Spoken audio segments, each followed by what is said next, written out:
Anda masih menyaksikan dua sisi. Kalau ini sudah mulai disinggung masalah politik, kita harus ganti pemain seperti ya, Pi. Politisi yang kita hadirkan. Betul. Bang Saur, kita izin nih. Sekarang kita ganti Begitu pemain. juga Bang Patra. Bang Ade Kita Armando boleh maju ke depan. pemain, Bang. Tidak kalahnya nih Oho Mantap. dengan Kapitra Ampera. Nah, Oke, kita bahas dari sisi politik nih sekarang nih, Pi. silakan Oh.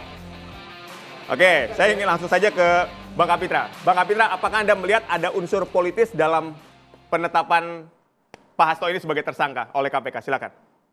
Saya ingin mengubah pola pikir kita. Relasi hukum pada politik itu dominan. Karena hukum itu bukan produk sosial, tapi dia produk politik yang dibuat oleh lembaga politik. Kedua, instrumen penegak hukum itu ada yang dipilih oleh lembaga politik. Hakim Agung, Ya. KPK, Komisioner KPK dipilih. Represi politik terhadap hukum tidak mungkin dinafikan. Itu realitas. Yang kita berharap bagaimana penegak hukum tidak terpengaruh oleh represi politik dalam menegakkan hukum. Kitohnya bagaimana? Kalau dia berpijak hukum untuk keadilan. Oke. Bukan untuk target atau order sebuah penegakan. Oke. Sekarang kita lihat kasus. Hasto. Kasus Hasto itu kasus politik bukan? Anda? Kasus politik. Kasus politik? Masalahnya apa? Harun Masiku sebagai apa? Partai politik Caleg. dan caleg gitu. Ya. Dan ingin masuk ke lembaga politik. Ya, DPR. Lalu ada fatwa Mahkamah Agung. Ya. Ada beda interpretasi di situ. Menjadi masalah hukum. Tapi dari apa? Runway-nya dari kegiatan politik. Nah, yang kita ingin ditegaskan hari ini, Apa tuh?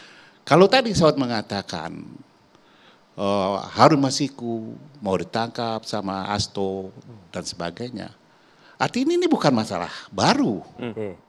Berarti ini masalah lama. Oke. Berarti di paket ada beberapa orang yang melakukan perbuatan pidana. Karena mohon maaf, ini bukan korupsi. Karena tidak ada keuangan negara dan penyalahgunaan. Wah, Di situ. bukan korupsi kan? Ini suap. Mana negara dirugikan dalam keuangan negara? Kan kalau korupsi itu kan berkaitan dengan keuangan negara. Anda mau mengatakan KPK ini mengada-ngada gitu, Bang? Bukan. Saya ingin jelaskan supaya ada cakrawala melihat masalahnya itu dalam perspektif ilmu pengetahuan. Ya. Karena saya berharap Ade ini kan intelektual. Oke. Jangan Anda jebak saya untuk maki-maki. Nanti meledak ini ruangan. Enggak ada. Jadi kalau itu yang terjadi, peristiwanya, tempus deliktinya terjadi 5 tahun yang lalu. Oke. Ya. Oke. Kalau dia satu paket pasal 55, Ya. naming, Ya.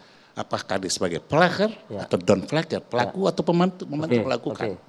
Ya. Artinya sudah terbukti pada saat Kenapa tidak dijadikan dia tersangka waktu itu? Betul, oke. Anda melihatnya kenapa? Oke, saya ingin jelaskan. Nah. Apakah ada invisible hand? Apakah ada tangan kekuasaan yang mencegah dia ditetapkan jadi tersangka? 5 tahun lalu ya? Iya, kalau itu ada yang melakukan, berarti itulah yang menghalangi penyidikan. Baik, saya ingin ke Bang Ade terlebih dahulu. Bang Ade, Sebentar. Ini harus kita terang benderangkan dulu begitu. Klaim dulu ya. Enggak, artinya invisible hand ini dari mana? Invisible hand ini dari mana? Kalau seorang dituduh, diduga telah melakukan perbuatan, tentu ada unsur alat bukti yang cukup dan sempurna. Iya. Tidak sampai pada cukup, tapi sempurna. Ya. Kalau sudah cukup dan sempurna, tetapkan dia tersangka dong. Iya, tapi kan tidak kunjung ditetapkan tersangka. Kenapa? Anda mengatakan invisible hand. Ya pasti ada tangan-tangan yang menghalangi untuk jadi tersangka. Menurut Anda? Pasti ada tangan kekuasaan. Penguasa pada saat itu. Ya, invisible hand. Kemudian ada kentalnya urusan politik di situ. Nah, Anda setuju dengan ini? Setuju. Dalam arti betul, pasti ada sebuah kekuatan yang menjadikan penangkapan waktu itu atau pentersangkaan Hasto itu gagal. Oke. Dan itu sudah disampaikan sebetulnya oleh tim hukumnya KPK dalam sidang pra-peradilan ini. Secara menurut saya salah satu manfaat besar dari sidang pra-peradilan, KPK dipaksa untuk bicara tentang bukti-bukti yang dia miliki. Iya, 153 bukti. Ya, tapi yang penting-penting ini kan yang sudah disampaikan, yang selama ini seringkali kita sudah dengar, tapi kita tidak tahu persis benarkah itu terjadi. Misalnya, kalau Anda tanya siapa yang menghambat pentersangkaan Hasto 5 tahun lalu. Hasto 5 tahun lalu, ya jawaban KPK adalah karena peran Firly Bahuri, Ketua KPK. Nggak, saya mau bilang, saya ingin mengatakan begini. Betul yang Anda bilang. Sebentar. Pasti ada sesuatu ada yang terpotong yang belum selesai. Biar tuntas Anda menganalisisnya. Kenapa hari ini Hasto jadikan tersangka? Iya, ya karena kan 2 pasal tersebut, Sebentar Bang. dulu. Ya kan 2 pasal tersebut. Bukan masalah 2 pasalnya. 2 pasal ini bukan lahir-lahir ini. Sudah lahir lebih dulu. Jadi hamilnya udah 5 tahun ini. Iya, 2019. Katanya versi KPK kan. Bukan versi kita ya. Kenapa hari ini baru ditetapkan tersangka? Apakah ada kekuasaan lagi di situ? Invisible hand juga itu. Oh pasti dong.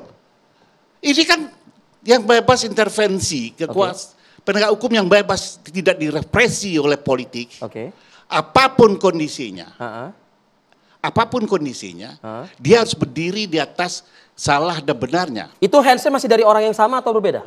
Saya tidak mengatakan orang sama atau tidak. Loh, Saya mengatakan ada invisible hand. Invisible hand itu yang bisa mencegah orang atau menjadikan seseorang tersangka. Itu adalah pasti kekuasaan. Baik. Ya, saya ingin ke Bang Ade. Bang Ade, ini kan menarik ya ketika Pak Hasto ini kental sekali dengan urusan politik. Kemudian di dalamnya ketika kita lihat bahwa Pak Hasto juga menyebut bahwa punya keterlibatan pejabat-pejabat lain misalnya. Apakah ini hanya untuk bergening atau seperti apa? Sebentar dulu, saya akan kembali ke invisible hand. Ya.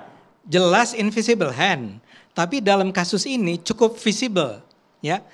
Invisible hand kan adalah tangan yang tidak terlihat. Kalau ini terlihat, sebetulnya si tim hukum KPK udah bilang bahwa sangat terlihat bahwa yang menghambat itu semua adalah Pak Firly. Nah, Pak Firly itu merepresent siapa? Itu yang kita nggak tahu. Ya, saya tidak mau menuduh PDIP, tapi dia dengan sengaja menghambat jangan sampai Hasto tersangka. 2 hal. Pertama-tama Pak Harun Masiku sampai ditangkap. Kedua, jangan sampai Pak Hasto jadi tersangka. Itu memang dengan secara sangat jelas disampaikan oleh orang-orang KPK. Pak Firly ini ketika ada rapat, ketika mengatakan orang-orang KPK yang lapangan itu mengatakan ini kita harus jadikan tersangka nih, bukti-buktinya sudah cukup. Pak Firly bilang jangan, kita jangan jadikan dia tersangka dulu. Siapa di belakang Jadi Firly? seolah-olah ada pesanan gitu. Kalau Anda kan memaksa saya untuk menyebut nama. Enggak, Anda kira-kira tahu nggak Bang Ade? Saya nggak mau ngomong. Walaupun tahu. Karena kalau saya ngomong jadinya rada nggak enak. Nanti ada yang tersinggung dan segala macam. Tapi pasti Firly kan bukan seseorang yang sedemikian independen sendiri dan dia menyatakan sendiri saya nggak mau nih Hasto sampai jadi tersangka, saya nggak mau nih Harun Masiku sampai tertangkap. Dia tidak dalam posisi seindependen itu. Itu kita bicara 5 tahun lalu Bang Ade. Bagaimana dengan tahun ini yang katanya tadi invisible hand-nya masih sama katanya. Nah, gitu. Anda melihat visible lagi nggak di tahun ini? Nah, kenapa sekarang jadi bisa tersangka? Karena si invisible hand-nya itu yang namanya adalah Firly Bahuri sudah turun.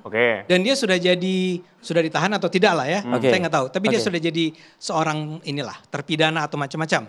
Nah, dia sudah tidak ada. Dan justru karena Firly sudah tidak ada, tim pimpinan KPK yang sekarang merasa bahwa kita harus tuntaskan nih PR kita 5 tahun yang lalu. Makanya semua bukti yang ada di 5 tahun yang lalu sekarang diulang lagi. Ya, soal yang tadi bagaimana KPK dihambat dan seterusnya.